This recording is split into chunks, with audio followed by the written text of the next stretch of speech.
What's up, guys? Today we're going to be talking about the strategy of pinching and utilizing angles on the court to make our opponents uncomfortable.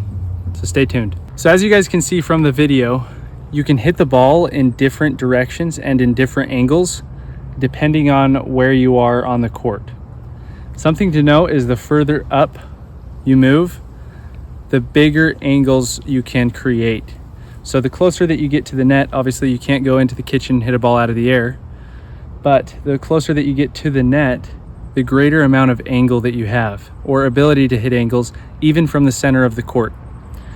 Whereas if you're back on the baseline, it's very difficult to hit those short angles, unless of course you're dropping the ball. But still, you're not gonna have much angle on it.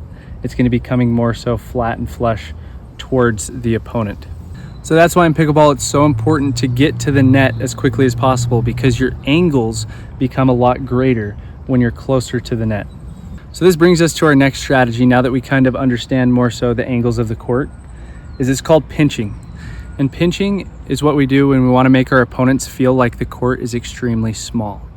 So for this example, I'm standing on the even side of the court, my partner's on the odd side of the court, and our goal is to just hit to the even side opponent.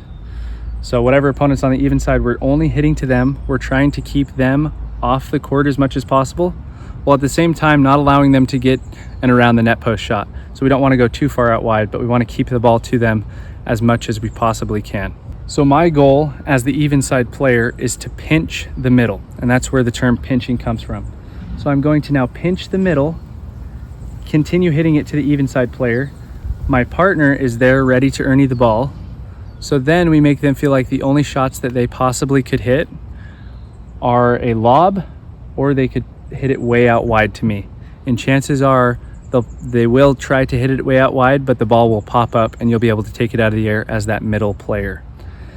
If they happen to get it past you, chances also are that they'll set you up for an around the net post shot.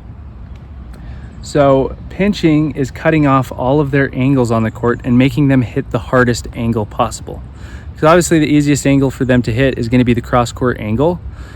But when I'm hovering over the court and my partner's hovering over the court, and we've now condensed the court and we're keeping the pressure on them, hitting it at their feet, it makes it extremely difficult for them to now hit their easiest shot. What would normally be their easiest shot, it becomes difficult because I'm reaching into the kitchen and I can take that ball now out of the air.